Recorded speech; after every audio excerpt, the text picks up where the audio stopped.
This 3-day court hearing was the crux of this case. It synthesized the matter for both parties, but importantly for the court. My biggest achievement on this day was not keeping the car, but it was forcefully draining the truth out of Standard Bank. I put so much fire in this man's belly that truth inadvertently snuck out of his mouth. In the heated exchanges, the Standard Bank senior counsel conceded in court. This is in the transcript. He said, "We can't deny it. There is indeed fraud here."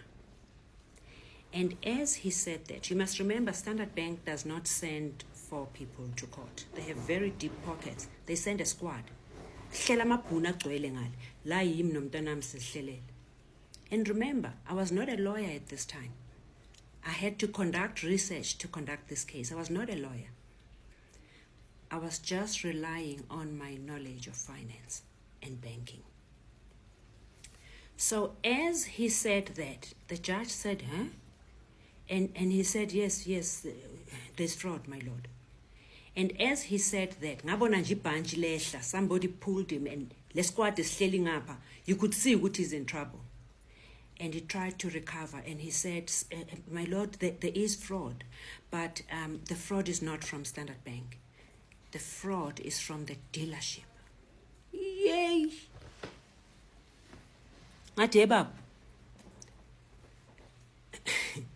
You know, I say this with humility, and I'm not going to mention all my qualifications, but let's just talk about the finance strand.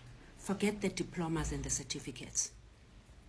BCom Finance, BCom Honors, Financial Management, Masters in Commerce, Financial Management, Masters in Business Administration, Strategic Finance, Executive MBA, Strategic Finance, PhD Finance.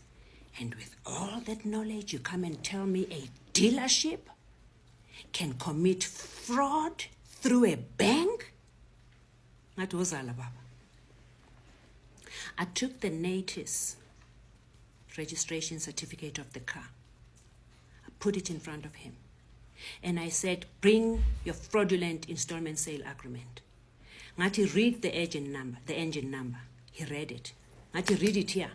It was different. Ngati, read the VIN number. Read it here. It was different. Read the year of the car.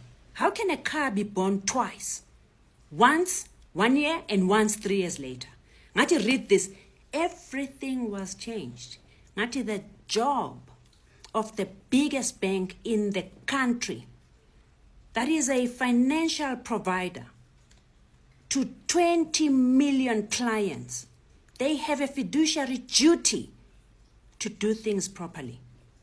The Vehicle Finance Department has a credit committee that is obliged to look at these things.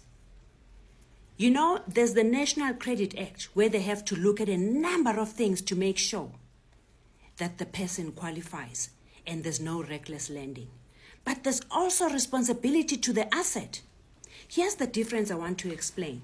You see, when you buy a house, you're going to pay it in 20 or 30 years. But the day that house is registered to your name, it is your house. A car is different. What happens is when they loan you the money to buy a car, the car remains in the ownership of the bank. The bank owns your car until the day you pay the last cent, and then they change ownership. So you are financing an asset that you have not even looked at of this amount? Ngathi hayi baba ungazodlala ngami wena.